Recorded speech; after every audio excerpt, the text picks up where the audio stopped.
Shop act intimation जो है वो सर्विस क्या है? ये जो लाइसेंस है वो हमें लेना पड़ता है अगर हम बिजनेस करना चाहते हैं महाराष्ट्र में।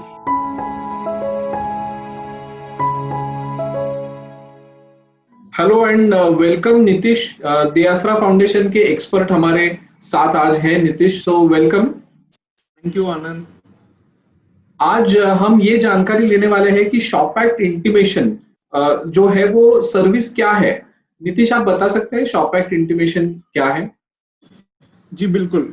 शॉप एक्ट इंटीमेशन जो है वो मान लीजिए कि मुझे एक बिजनेस स्टार्ट करना है, कौन सा जो कोई भी बिजनेस है जो मुझे वो स्टार्ट करना है particularly in state of Maharashtra.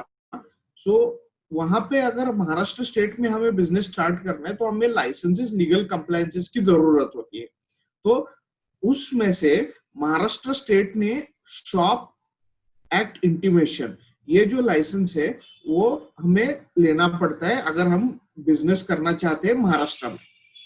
अच्छा, तो मुझे एक बताइए नीतीश कि ये किन लोगों के लिए और कौन से बिजनेसेस के लिए इम्पोर्टेंट है, आवश्यक है? देखिए, शॉप एक्ट जो है वो हर किस्म के बिजनेस के लिए एप्लीकेबल है अगर वो बिजनेस दो कंडीशंस है उसमें।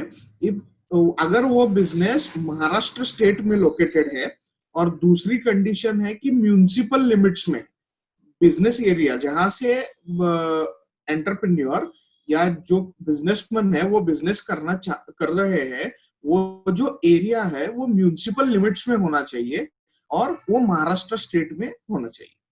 ओके, तो अगर लेकिन ऐसा है कि मैं जहां बिजनेस करता हूं वो हमारे म्यूनिसिपल एरिया में अभी नहीं है, लेकिन आने वाला है, कुछ समय में ही आने वाला है, तो क्या मैं इसके लिए पहले अप्लाई कर सकता हूं? जी, पहले अप्लाई नहीं कर सकते हम।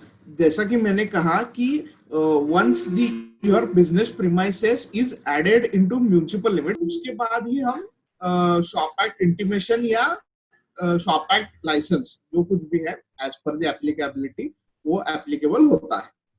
अच्छा, और मुझे एक बताइए कि शॉप एक्ट लाइसेंस और इंटीमेशन अलग रहता है या सेम रहता है, जी क्या होता है? जी।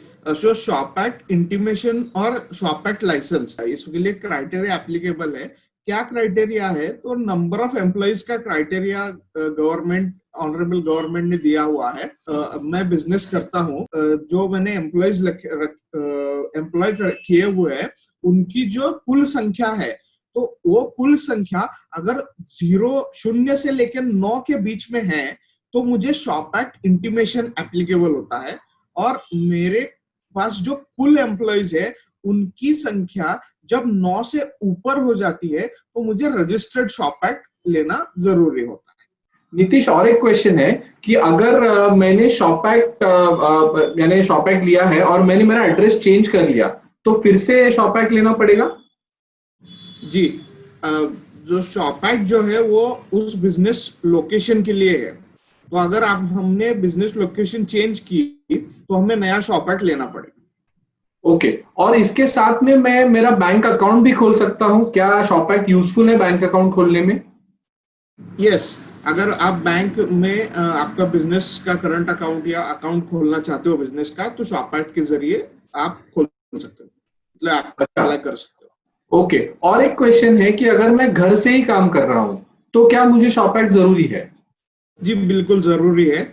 अगर आपका बिजनेस महाराष्ट्र में लोकेटेड है और म्यूनिसिपल लिमिट्स में लोकेटेड है तो घर से भी अगर आप वो एक्टिविटी कर रहे हो तो ये दो चीजें अगर आप इसमें फिट होते हो तो आपको वो जरूरी है।